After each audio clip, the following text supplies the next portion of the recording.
Hola hermanos, ¿qué tal? ¿Cómo están? Bueno, esta es una situación un poco particular, no nos estamos viendo en persona, nos estamos viendo a través de redes sociales, a través de este video. Ahora nos toca vernos de esta manera y compartir la palabra de Dios de esta manera, pero lo bueno es que a pesar de la circunstancia, la palabra de Dios sigue corriendo y el Evangelio se sigue predicando. Y sé de muchos testimonios que han llegado a conocer a Jesús como Señor, como Salvador de sus vidas, y eso es bueno, porque aún en medio de una situación pandémica como la que estamos viviendo, el poder de Dios no se puede detener. Escuché a alguien decir a principio de la cuarentena que Dios no está en cuarentena, y eso es cierto. Quizás nosotros estemos en nuestras casas o capaz alguno tenga que salir a trabajar porque la situación así lo requiere, pero más allá de todo eso, Dios sigue obrando, su poder sigue siendo real y Él sigue estando a favor de su iglesia. Como dice la palabra de Dios, las puertas del Hades no prevalecerán contra la iglesia. Y quiero recalcar esto, iglesia, porque de eso es lo que vamos a hablar. Comienza en este tiempo una serie de estudios de los peligros en la iglesia, y me pidió Santi que estuviéramos hablando del origen de la iglesia, pero del origen de la iglesia previa a Pentecostés, lo cual me ha costado un poquito de armar, porque la mayoría de teólogos y de eruditos concuerdan en que la iglesia comienza con Pentecostés, en Hechos capítulo 2, que probablemente es lo que vayan a ver el domingo que viene. Así que, considerando que la iglesia comienza ahí, ver el origen de la iglesia antes de Pentecostés es un poco complejo, pero lo vamos a ver, y lo vamos a ver cómo Dios tiene algo para decirnos en este periodo de formación, en el comienzo de su iglesia. Podemos ver a una iglesia potencial, e indicios de esto tenemos en Marcos capítulo 3, versículo 13. Si me acompañan con la lectura de la palabra, yo ya lo tengo acá abierto, después voy a buscar los versículos acá en mi Biblia que vamos a estar tocando junto con ustedes, para que también ustedes tengan el tiempo de buscarlo mientras están escuchando esta predicación. Dice Marcos 3, versículo 13, después subió al monte y llamó así a los que él quiso, está hablando de Jesús, y vinieron a él, y estableció a 12 para que estuviesen con él y para enviarlos a predicar, y que tuviesen autoridad para sanar enfermedades y para echar fuera demonios. Bueno, acá vemos un principio de lo que luego va a ser el ministerio de la iglesia. Sabemos que la iglesia está fundada sobre Jesucristo y sobre las enseñanzas apostólicas. Entonces, este es un principio de una iglesia potencial. Si bien todavía el Señor estaba poniendo en sus corazones lo que iba a ser luego la iglesia en sí, es una iglesia potencial lo que se estaba formando. Cuando digo iglesia potencial me refiero a algo en potencia. Algo en potencia es algo que puede llegar a ser, pero que todavía no es. Para que se entienda un poco mejor este concepto, lo voy a comentar con una situación un tanto graciosa en esta corta etapa de matrimonio que estamos viviendo con Denise. Cuando fue el Día del Padre, le pedí mi regalo del Día del Padre y me miró como diciendo, ¿qué querés vos que no sos padre? Y yo le dije, bueno, pero yo soy un padre potencial. Potencialmente soy padre, así que quiero mi regalito. Y yo creo que ella en su interior dijo, te voy a dar un regalo potencial, y no me dio nada. Y se me rió un poco en la cara, pero bueno, más allá de esta situación graciosa, es a lo que quería ilustrar con eso de iglesia potencial. Es una iglesia que todavía no es, yo no soy padre todavía, pero ya sea biológicamente o adoptando, puedo ser padre en cualquier momento. Entonces, si bien puedo serlo, todavía no soy. Si bien podía ser iglesia, lo que los discípulos estaban haciendo y lo que estaban conformando, todavía no era iglesia, era una iglesia potencial. Vamos a definir qué es la iglesia en primera instancia, para poder entender en qué momento se empezó a formar y por qué no fue algo de un momento a otro, en un instante, sino que fue algo hasta lo que llega a nuestros días a través de la historia, el concepto de iglesia, algo que tuvo un proceso de formación. Voy a leerles una frase de este libro de Justin Bergholder en el capítulo 2. Dice, este es un libro que habla acerca de la plantación de iglesias y desde una mirada, desde una perspectiva latinoamericana. Si bien Justin Berkhofer tiene un nombre que no tiene nada de latino, él es un misionero en las iglesias latinas y se dedica a la plantación de iglesias. Entonces, desde esa mirada es que escribe este libro. Y dice, hay un corto poema en inglés para niños que habla de la iglesia y dice así. Este es el poema. Aquí está la iglesia, aquí está el campanario, adentro está la gente que adora con su himnario. Bueno, ¿y a qué hace mención de esta frase? Explica un concepto de que es erróneo, porque es erróneo el concepto que se tiene hoy en día de la iglesia en muchos ámbitos y en muchas personas. Cuando decimos vamos a la iglesia, es una frase que la usamos comúnmente. Bueno, ahora no podemos ir a la iglesia, pero sí vamos a ver el video en YouTube o abrir la reunión en Zoom o en Instagram o en donde fuere que la iglesia se esté congregando hoy en día en los diferentes lugares, en las diferentes localidades y de las diversas maneras que se están usando en la cuarentena. Ya no decimos vamos a la iglesia, vamos a conectarnos, pero supongamos que todo vuelve a la normalidad y volvemos a ir a la iglesia. Entonces decimos, ahí lo dije bien, vieron que dije, ¿no? Volvemos a ir a la iglesia. Eso está mal dicho. La manera correcta de decir es vamos a juntarnos con la iglesia, vamos a congregarnos con la iglesia. Porque iglesia no es el templo. Cuando decimos, ¿viste esa iglesia? Cuando vemos alguna foto de alguna catedral gótica o algo y se hace mención a esa iglesia como la iglesia de tal, bueno, es un concepto erróneo en la sociedad. Si bien si lo buscamos en el diccionario, el templo en sí es una acepción de la palabra iglesia, en la Real Academia Española creo que estuvo asesorada por algún cristiano o algún teólogo al momento de dar su definición, porque es una acepción que está casi a lo último, comienza como el grupo de fieles y de esa manera lo interpreta, lo define la iglesia como un grupo de personas.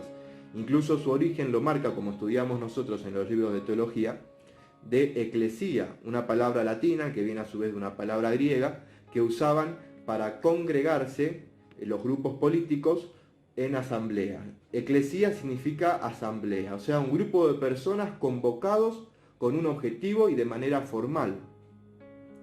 Ahora, la definición que toma el cristianismo de iglesia va variando un poco de la original, porque si bien en su momento era un grupo conformado con un propósito y de manera formal, nosotros no estamos físicamente reunidos en un lugar de manera formal. Estamos distribuidos, hoy día es una muy buena etapa para definirlo, cada uno en sus casas, y seguimos siendo iglesia, por más que estemos separados. Estamos unidos en un mismo espíritu, formamos parte de un mismo cuerpo. No estamos en un lugar físico, pero seguimos siendo una eclesía, una iglesia. Entonces redefinimos el concepto de asamblea en términos que la palabra de Dios nos va a decir y definir qué es la iglesia.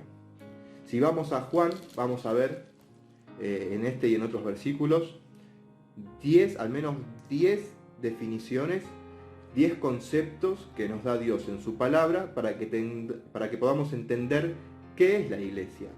Juan capítulo 10, el versículo 16, dice Jesús hablando, también tengo otras ovejas que no son de este redil.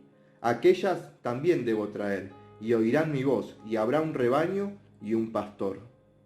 Está hablando de la iglesia que Jesús iba a fundar y a formar. Y cuando comienza diciendo, también tengo otras ovejas que no son de este redil, aquellas también debo traer, está hablando de los gentiles.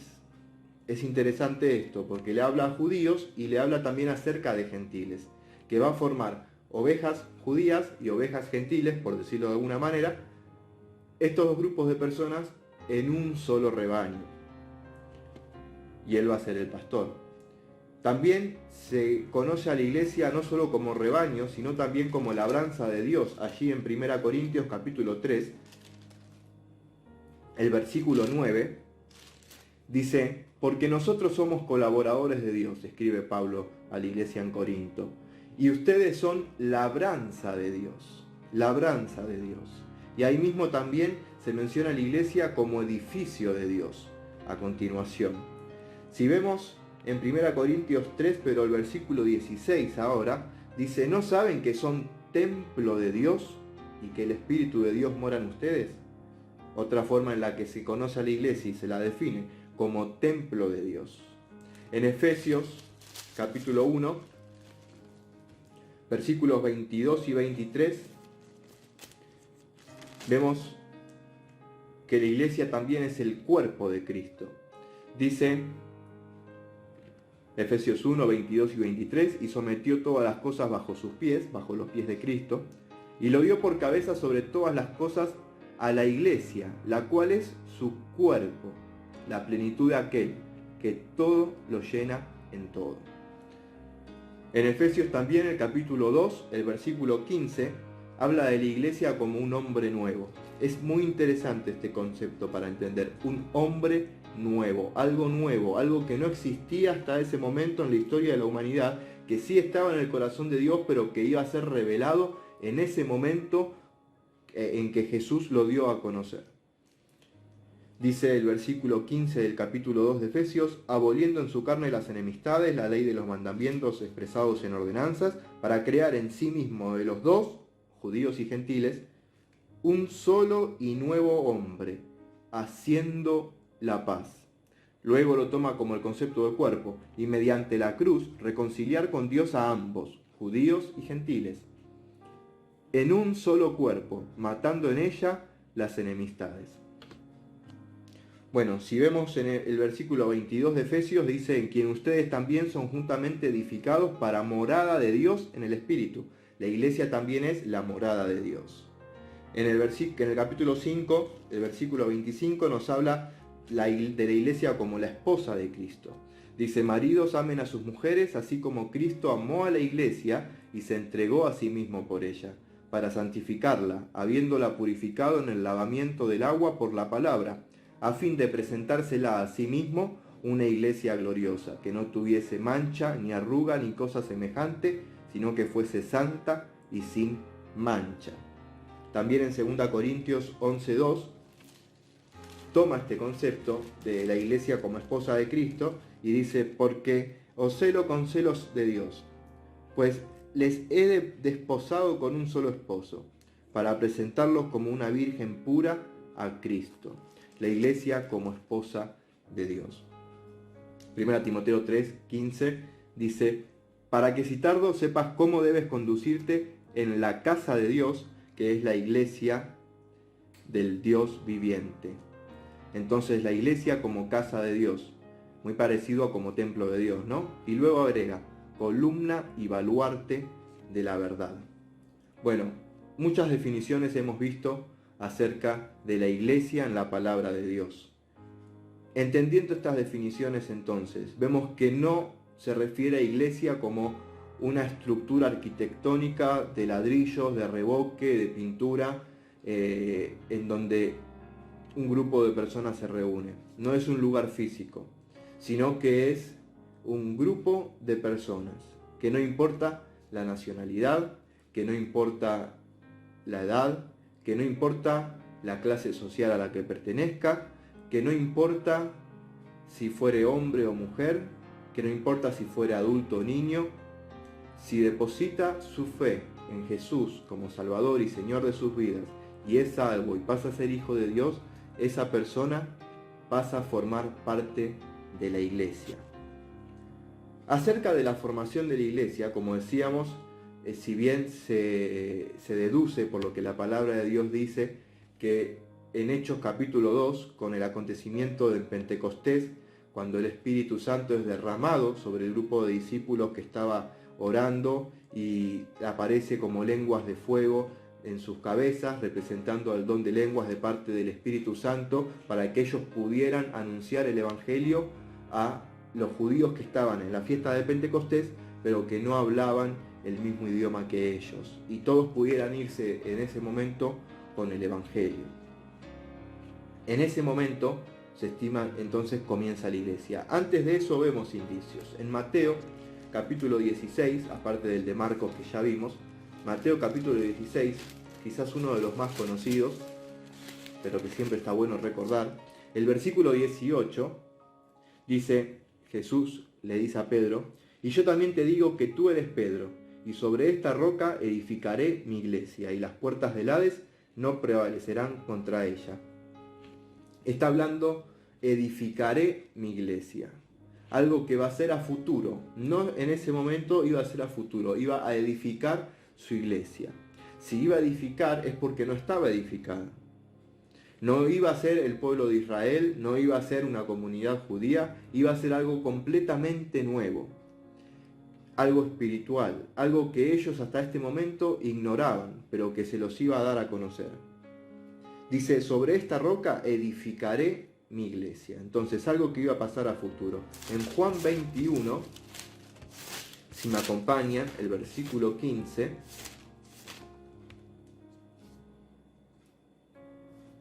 ya Jesús resucitado se encuentra con Pedro y le dice, cuando hubieron comido, Jesús dijo a Simón Pedro, Simón hijo de Jonás, ¿me amas más que estos? Le respondió, sí Señor, tú sabes que te amo. Él le dijo, apacienta mis corderos. Luego le dice, pastorea mis ovejas, y una tercera vez le vuelve a decir, apacienta mis ovejas. Entonces vimos la iglesia como rebaño, ¿no? Cuando se está refiriendo a la iglesia. Apacienta mis ovejas, a la labor pastoral que Pedro iba a cumplir en la iglesia. Otro indicio. Vamos a Hechos 20 para poder entender este proceso de formación de la iglesia, algunas cuestiones que no debemos pasar por alto. Hechos 20, el versículo 28, dice, por tanto, miren por ustedes y por todo el rebaño en que el Espíritu Santo les ha puesto por obispos, le habla a pastores, para apacentar la iglesia del Señor, la cual Él ganó por su propia sangre. La iglesia Jesús la ganó derramando su sangre. O sea que acá tenemos otro indicio, era necesario que Jesús derramara su sangre para ganar a la iglesia. Antes de que Cristo fuera crucificado, la iglesia no podría tener lugar, porque su sangre aún no había sido derramada. Luego en Efesios capítulo 1, el versículo 20, si me acompañan allí, leemos lo siguiente. Efesios 1:20 dice, la cual operó en Cristo, está hablando de la grandeza del poder del Señor, de Dios, dice, la cual operó en Cristo, resucitándole de los muertos y sentándole a su diestra en los lugares celestiales, sobre todo principado y autoridad y poder y señorío, y sobre todo nombre que se nombra, no solo en este siglo, sino también en el venidero, y sometió todas las cosas bajo sus pies, y lo dio por cabeza sobre todas las cosas a la iglesia. Entonces, Cristo es cabeza de la iglesia.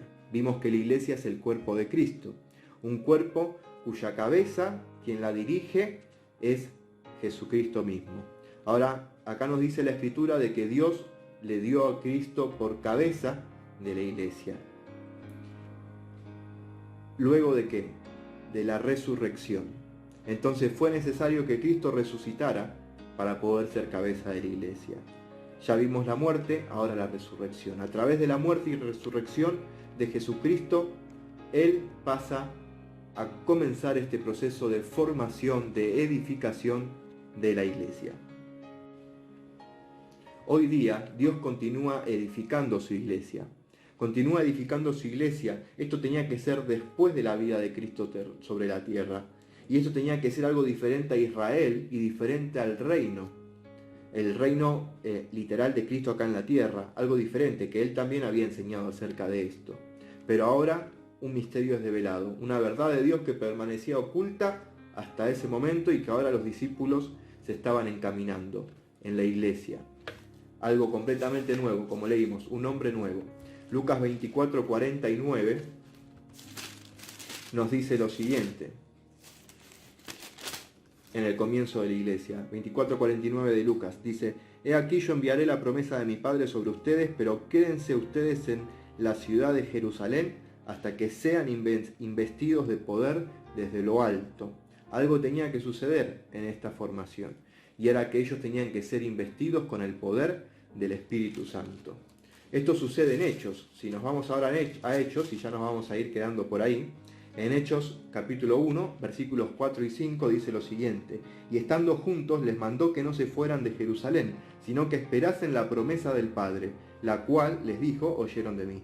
Porque Juan ciertamente bautizó con agua, mas ustedes serán bautizados con el Espíritu Santo dentro de no muchos días. Entonces, esto que pasa en Pentecostés marca, como leímos, el inicio de lo que iba a ser la iglesia. Pero tuvo su proceso de formación, que es todo esto que hemos estado leyendo. Y también va a seguir un poco más, hasta ser lo que es hoy en nuestros días. Retomamos entonces el concepto. Iglesia es judíos más gentiles en un solo cuerpo, encabezado por Jesucristo. El Espíritu Santo activa a la iglesia. ¿Por qué era necesario que la iglesia tuviera el poder que viene del Espíritu Santo? Porque es el Espíritu el que le da dones. Y los dones son necesarios para el crecimiento y para la edificación y para el desarrollo de la iglesia.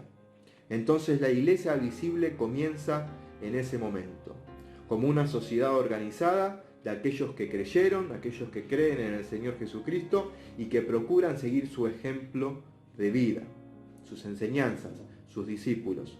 En Pentecostés comienza. Luego, ahí nomás, se empieza a dar el proceso que organiza a la iglesia. Y leemos en todo el libro de Hechos, este libro que marca la transición entre Israel y la iglesia, entre el trato de Dios con el hombre en cuanto a Israel y ahora en cuanto a la iglesia, uniendo judíos y gentiles en un mismo cuerpo, del cual nosotros formamos parte. Comienza a organizarse, comienza a tomar forma, porque claro, primero empezaron a vender sus cosas y como seguramente van a ver en los domingos siguientes, se unieron en comunidad. Después, en sus casas, en las regiones donde estaban, comienzan a reunirse grupos de discípulos y se empiezan a escribir cartas y a dar instrucciones de parte de los apóstoles, aguardando ¿qué cosa? La venida de Jesús. Vamos a ver un poquito más sobre este tema en breve. Luego, a medida que los años empiezan a pasar, se empieza a organizar la iglesia como gobierno y empiezan a darse los diferentes sistemas de gobierno eclesiásticos, hasta llegar al punto de tener las diferentes denominaciones. Bueno, hoy día podemos ver a nuestro alrededor, hay distintos grupos de hermanos. La iglesia no es un grupo denominacional, no es exclusiva para un grupo denominacional.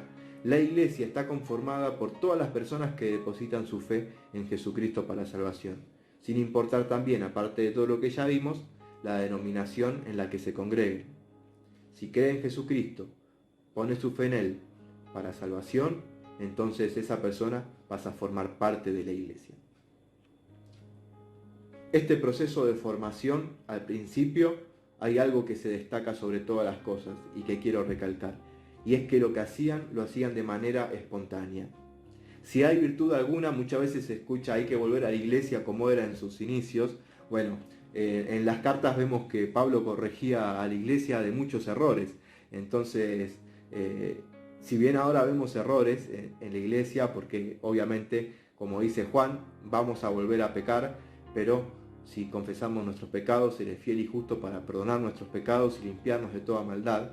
Si bien puede haber errores en la iglesia, no significa que en sus comienzos no hubo errores, pero sí podemos tener en cuenta de que la cualidad, la virtud que había en la iglesia en sus comienzos era que tenía una cualidad de espontaneidad.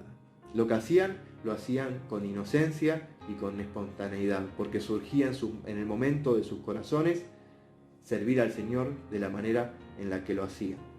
Entonces, para hablar de una iglesia pre-Pentecostés, tenemos que hablar de Hechos capítulo 1. Te invito a que leas todo el capítulo, aparte de esto que vamos a escuchar ahora y que ya estamos escuchando, va a pasar algo muy importante, que es la elección del sucesor de Judas, que va a ser Matías, que era necesario para continuar con el testimonio apostólico en la formación de las iglesias. Pero me quiero en 4 cosas solamente hacer hincapié. En primer lugar, versículo 8, iban a recibir poder por medio del Espíritu Santo. Dice, pero recibirán poder cuando haya venido sobre ustedes el Espíritu Santo. Este poder es un poder milagroso, hace referencia a eso, un poder sobrenatural, no humano, no por nuestras propias fuerzas, sino que iba a venir de parte del Espíritu Santo. iba a ser de parte de Dios a través del Espíritu Santo. Iba a permitir la predicación del Evangelio y acompañada de prodigios, de señales, de sanidades que iban a avalar, pero sobre todas las cosas, el milagro más grande, y que es hoy día de lo que podemos dar cuenta cada uno de nosotros, como Jesús le dice a un grupo de discípulos que él envía a predicar en los evangelios, les dice: no se asombren de que pueden echar fuera demonios, no se asombren de que los va a picar una víbora y que no se van a morir envenenados, no se asombren de las señales y de los milagros que van a hacer. Asómbrense de que hay fiesta en los cielos por cada pecador que se arrepiente. Así que el mayor milagro que Jesús puede hacer en nuestras vidas es la salvación de nuestras almas. Vidas transformadas, ese es el mayor milagro y el mayor testimonio que hoy en día tenemos para mostrar y para acompañar al momento en que nosotros vamos a testificar a otra persona del poder de Jesús para salvación. Entonces, el mismo Espíritu Santo que hoy tenemos, porque el Espíritu Santo lo tenemos en el momento en que recibimos a Cristo, en el momento en que somos salvos, en el momento en que depositamos nuestra fe en su obra en la cruz, que murió y resucitó por nuestros pecados en nuestro lugar para darnos salvación y vida abundante y vida eterna. En el momento en que somos salvos, entonces, que pasamos a ser hijos de Dios, en ese momento una de las cosas que sucede es que el Espíritu de Dios viene sobre nosotros y nos sella como hijos suyos. Nos sella siendo Él la garantía de nuestra salvación. Nosotros tenemos el Espíritu Santo si creímos en Él. Entonces, por ese Espíritu Santo es que formamos a ser parte de la iglesia. Un Señor, un cuerpo, una fe, un bautismo, un Dios y Padre de todos. Bueno, un mismo Espíritu. Estamos unidos por el Espíritu Santo. Formamos parte de un mismo cuerpo. Tenemos el Espíritu Santo, entonces tenemos el poder para testificar. Y si tenemos el poder para testificar, tenemos el poder para mostrar lo que Él hace en nuestras vidas, vidas transformadas. En segundo lugar, algo de recalcar es que iban a ser testigos, como estamos diciendo. El versículo 8 dice: me serán testigos. ¿En dónde? En Jerusalén, en toda Judea, en Samaria y hasta lo último de la tierra. ¿Y qué nos dice a nosotros hoy el Señor? Bueno, que somos testigos de Él, que tenemos que predicar el Evangelio. En Jerusalén, en el lugar donde estamos. En Judea, en el lugar que está próximo. En Samaria, los samaritanos eran los enemigos de los judíos. Ellos los veían como rivales, como enemigos, como que enemistados entre sí, como que no querían saber nada. La persona que te cae mal, aquella que no podés ver, también necesita recibir el Evangelio y necesita ver el milagro de transformación que Dios hizo en tu vida. Necesita que lo ames, que intercedas por Él para que pueda conocer a Jesús. 2 Corintios 3:3, Pablo le dice a los corintios y nos dice a nosotros también que somos cartas abiertas leídas por todos. Así que ya sea de que quieras anunciarlo con tu boca o lo muestres con tus hechos, el Evangelio es anunciado, porque las personas van a poder ver en tu vida y en la mía esta carta abierta, van a poder ver el poder del Evangelio en nuestras vidas. Así que de una u otra manera damos testimonio de lo que Cristo hizo y hace en nosotros, y sin lugar a dudas hará. En tercer lugar, el versículo 11, ahí de Hechos 1, dice: los cuales también les dijeron: varones galileos. Estos son ángeles que se aparecieron después que Jesús ascendió a los cielos. Dice: ¿por qué están mirando al cielo? Este mismo Jesús que ha sido tomado de ustedes al cielo, así vendrá como le han visto ir al cielo. Algo que ellos sabían era que Jesús iba a volver. Ellos pensaban que iba a ser de manera rápida, que lo iban a poder ver. Bueno, los años comenzaron a pasar y Jesús no volvía. Comenzó, como decíamos, la iglesia a tomar una organización, porque había que poner orden. Entonces los apóstoles empiezan a dar instrucciones de cómo conducirse, ya sea con las viudas, ya sea con una o con otro grupo de personas, ya sea en cuanto a dejar el ritualismo judío para afianzar lo que es la iglesia y demás. Las enseñanzas de Jesús, transmitirlas a la siguiente generación. Bueno, en un momento, en Pedro, 2 Pedro capítulo 3, versículo 9, si me acompañan, allí lo vamos a leer, 2 Pedro 3, versículo 9, ya se empiezan a impacientar porque los años pasaban y Jesús no volvía. Y ellos sabían que Jesús iba a volver, pero no volvía. Jesús lo dijo, lo decían los varones, los ángeles que le aparecieron a los que estaban allí en Galilea, y ellos lo esperaban y Jesús no volvía. Entonces Pedro dice, segunda Pedro 3, versículo 9. El Señor no retarda su promesa, según algunos la tienen por tardanza, sino que es paciente para con nosotros, no queriendo que ninguno perezca, sino que todos procedan al arrepentimiento. Si Cristo no vino aún, es porque está esperando que muchos más sean salvos. Es porque está esperando completar el grupo de creyentes que conforma a su iglesia. Es porque aún queda alguien más por salvarse. Y por eso tenemos que seguir anunciando el Evangelio. Tenemos que seguir siendo testigos.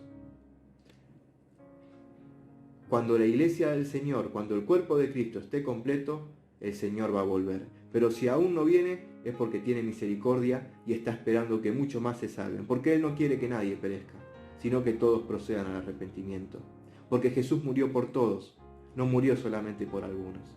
Porque Jesús dio su vida en rescate para que nosotros podamos recibir, como dice Efesios capítulo 2, versículos 8 y 9, por la fe esta gracia de salvación y poder ser llamados hijos de Dios y poder tener esta vida junto al Dios que nos creó, esta vida plena, abundante y eterna que Él nos ofrece. El versículo 14, ahí también en 2 Pedro 3, dice, por lo cual, oh amados, estando en espera de estas cosas, procuren con diligencia ser hallados por Él sin mancha e irreprensibles, en paz. Cristo puede volver en cualquier momento. Que cuando vuelva, seamos hallados, si es que vuelve en nuestra generación, seamos hallados irreprensibles. Seamos hallados irreprensibles, sin mancha y en paz con Él. Quizás en este momento estés pensando en algún pecado que esté en tu vida, en algo oculto, en algo por lo que te sientas sucio o por lo que delante del Señor, si hoy te vieras con Él cara a cara, podrías agachar tu mirada avergonzado. El Señor te ofrece hoy una oportunidad para ser limpio de ese pecado, para ser perdonado, como te decía hace un rato. En Juan, primera de Juan, nos dice que si confesamos nuestros pecados, Él es fiel y justo para perdonar nuestros pecados y limpiarnos de toda maldad. Y que el Señor no solo nos encuentre limpios, ya sea que venga o que nosotros vayamos a su presencia, sino que también nos encuentre dando fruto para su gloria, siendo testigos de Él en cada lugar donde pisen las plantas de nuestros pies. Como dice Romanos, bienaventurados son los pies de los que anuncian la paz, de los que anuncian las buenas nuevas que vienen de parte del Señor. Y en cuarto lugar, dice el versículo 14, todos estos perseveraban unánimes en oración y ruego, con las mujeres y con María, la madre de Jesús, y con sus hermanos. Perseveraban unánimes en oración y ruego. Perseverar es continuar, mantenerse constante con algo que comienzo a hacer. Unánimes es que estaban en un común acuerdo. Y cuando habla de oración, habla de una oración ferviente, de una oración que era más que una oración, un clamor. A veces nosotros oramos de una manera un tanto esporádica o de una manera un tanto, como decir, pasajera. Como que bueno, como hay que orar todos los días, entonces oro por hábito, oro por costumbre. Pero ¿cuándo fue la última vez que clamaste fervientemente al Señor? Que clamaste por la salvación de alguien, que clamaste por dirección en tu vida, por ver su voluntad, por saber qué camino tomar, qué pasos dar. Clamar en agradecimiento también, ¿por qué no? Clamar de agradecimiento al Señor, porque a veces pedimos mucho y agradecemos poco. ¿Cuándo fue la última vez que clamaste fervientemente al Señor? Que derramaste tu alma en oración a Él. Estas son algunas de las cualidades espontáneas que surgieron en estos primeros discípulos del Señor, en estos primeros cristianos, en estas primeras personas que estaban formando la iglesia del Señor. ¿Cuál es el peligro? Porque lo que encabeza la sección que estamos comenzando es los peligros en la iglesia. Bueno, quizás acá no había una persecución muy marcada de parte del Imperio Romano, sí de parte de los judíos, pero seguramente pensaban que como Jesús murió ya se iba a desvanecer o algo así, como una idea política pasajera o algo por el estilo.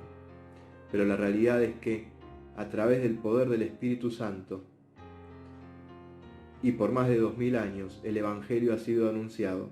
La iglesia del Señor sigue creciendo en todos los tiempos y edades.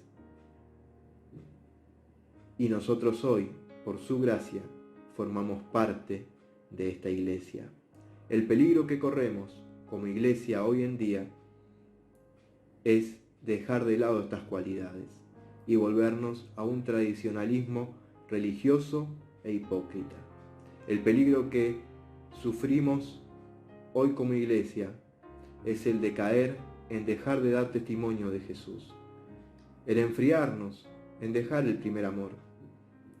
El peligro que corremos de dejar de lado la oración o de hacer de la oración algo rutinario y no algo ferviente, y no de llevar las cargas unos con otros, de compartir nuestros motivos de oración unos con otros. El peligro que corremos de olvidarnos que Jesús está por volver en cualquier momento y vivir una vida lejos de lo que Él quiere para nosotros, haciendo nuestra voluntad y no la de Él. El peligro que corremos de involucrarnos en todas las actividades de la iglesia, de hacer todas las cosas, pero no con el poder del Espíritu Santo, sino con nuestras propias fuerzas. Quiera Dios librarnos de todos estos peligros y de poder vivir un cristianismo sincero, simple, sencillo, en obediencia, en santidad y mostrando a Cristo en cada paso que demos. Que nuestra vida sea un reflejo de lo que es nuestro Señor, cabeza de su iglesia, y nosotros podamos ser buenos discípulos de Él, siguiendo sus pisadas. Que Dios te bendiga.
sin